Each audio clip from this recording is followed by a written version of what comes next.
So I'm just back again. Not that I've been anywhere, but back again to show you the next phase of my model building. Um, it's not really a phase; it's more just the next thing I'm doing, but it's a big one, or ones, big ones. So I'm basically setting out to build three Brachacki refit boxes, all at once. So we've got the 1970 version, 1972 version, season 10 version, 73, but yeah, that's a commission. So that one is the priority, but it shouldn't make a difference, right? I'm going to do all three together, so it won't make any difference that one is a commission. But yeah, there's that one. There's then the 69 version slash 70 version, so it's kind of like Seeds of Death through to Spearhead from Space. So quite a specific little window there. A short window, but significant because Spearhead from Space is iconic. I mean, it's the first time the TARDIS is in colour, the only time it's in colour looking like it does there, which is still in its 60s livery. Which is not massively changed moving forward, but it's not like that again. It's got the original base, it's got the old roof, the colour is all patchy where you can see all the other colours. Yeah, so that one. And then lastly, the 66 configuration, so the original refit.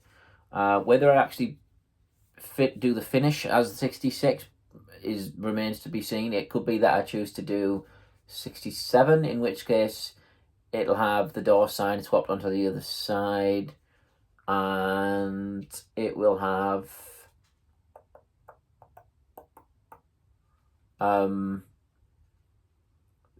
presumably slightly different weathering. I haven't really thought that far ahead, but yeah. So 3 different versions, and it seemed like a good idea because there are bits to the process that I get to and I'm like, oh, I've got to do that bit now. And my thinking was, and I'll go into specifics actually. The bit I don't like doing is the Artex pattern, or the weathering that was done with Artex. So the big clumps on the side panels from the original Brachacki box. So the reason I don't like doing it is because I have to like really get the paintbrush all gummed up and like clogged with polyfiller and sort of paint it on, and then it dries, and then you'll paint over it to see how it looks, and it will be like a fifth of the sort of effect you want, and you have to do it again and again and again, and it's a kind of, I don't know, I just don't like that bit. And my thinking was, if I do the 3 together, then I'm sort of alleviating the unpleasant bit by doing it all at once rather than having to get to that point. I mean, I guess it doesn't really sound like it makes much sense when I say it like that, but there's an internal logic of like, I can just get it over with and then that's it for 3 different models.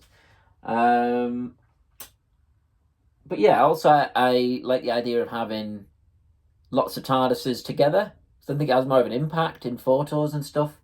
The other times I've had that this year for the first time, like I had 3 or 4 even at one point. I think I had 3 and one was boxed up.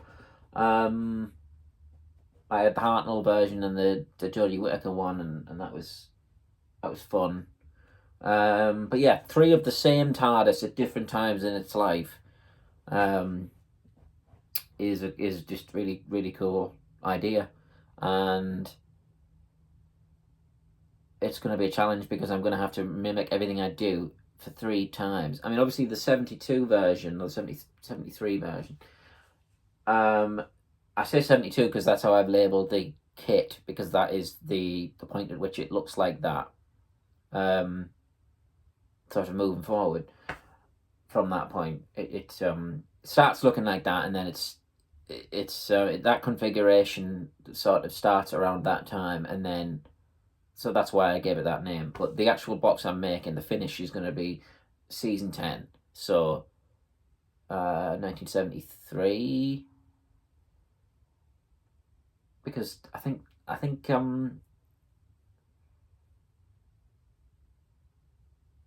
well, no, it would be 72 because they made it in 72, so it would be yeah, that's right, because it started airing. Three Doctors aired early in 73, and it wasn't it was like a ninth and a bit anniversary, not really the 10th anniversary, so that'll be right. But yeah, the finish on that one is going to be different to the other two, but I want there to be some continuity in terms of like, because it is the same thing, so there will be details on the original that are still there on the final one, like the weathering on the sides that I talked about. That's always there. It's just not as obvious because obviously it's been painted over, and it's been a lot of the original detail has been lost. Things like all the different shades of blue where it was tarted up, and it was a lot more scruffy in the 60s than they let it get. They seem to be painting it quite consistently later on. But yeah, it'll be interesting having that process of like, I've just done this bit and now I need to do it on the other two. So yeah, that's what I've got at the minute. So I'll very quickly line these up just to show you. So that we've got the doors of the season 10 version, or they're slightly lighter blue, and then we've got the doors of the 60s version. You should be able to see oh yeah, you can really see it, the difference in colour. There's two right hand doors and then the two left hand doors. They can be all mixed up. To be honest, the doors don't change in terms of the kits. All when I build them, the doors don't change. It's just the same. It's the same door. So if that one suddenly got painted lighter and that one darker, it wouldn't make any difference. And then we've got right side for the 72 kit, left side for the 72 kit, right for the 66 and 69 kit that hasn't been painted yet, right for the other one, the two lefts that haven't been painted either, the 72 back without windowsills because it had lost them by that point, and then here are the two 60s rear panels. So if you see, it has the little windowsills. I did a video about that on one of the models I did earlier in the year on here, so you can see that. But yeah, those windowsills it was hard work. Well, not hard work, but it took a lot more time than it should have for me to sit and file down these little windowsill pieces which I did whilst watching the Abominable Snowmen recon, which was a lot better than I remembered. No, I didn't dislike Abominable Snowmen, but I'd heard other people say, I'd heard someone say on a podcast, I don't know how it filled 6 episodes. And as someone who's just watched it, I can also kind of say, yeah, I don't know how it fills 6 episodes either, because it sounds very thin. I just wish we could see it, because I think there would be atmosphere there that we're missing. Obviously, with the Web of Fear, it's kind of like, I feel like the atmosphere is more obvious. There's some pretty creepy stuff with Padma Sambhavar that does come across on audio, but yeah, I'm off the beaten track. But yeah, no, it's refreshed my view of it, and it's gone up in my season 5 ranking. So I watched the Ice Warriors the other week, and that did not go up. That has remained the same, if not gone down a little tiny bit, because I was just so not bored, but it just feels very flat. I want to like it, but there's just nothing there to. Nobody's really likable. Even Penley isn't likable. It seems like he should be a really likable character that you like, a kind of. Well, he's a foil for. Christ, what's his name? Clent. He's a foil for Clent, but he isn't super likable, so it just ends up being kind of dull. And I don't really, I don't know, but yeah, Ice Warriors, yeah, Tomb of the Cybermen. I think I've watched it too many times that it has lost its punch. But I still think Tomb of the Cybermen is brilliant. So that's up at the top end, and Abominable Snowmen is firmly above Ice Warriors. Is above Wheel in Space, obviously, because Wheel in Space is just pretty pants, isn't it? I mean, there are bits I like, but yeah, on the whole, but yeah, this is not a season 5 review, so I don't know. Enemy of the World is amazing, and Fury from the Deep's pretty good, although it's not my like ultimate favorite or anything. And obviously, Web of Fear is quite good too. So it's yeah, but yeah. I watched that, or I had it on while I was doing these, and Tom Nee was running around while I was firing them down, and yeah.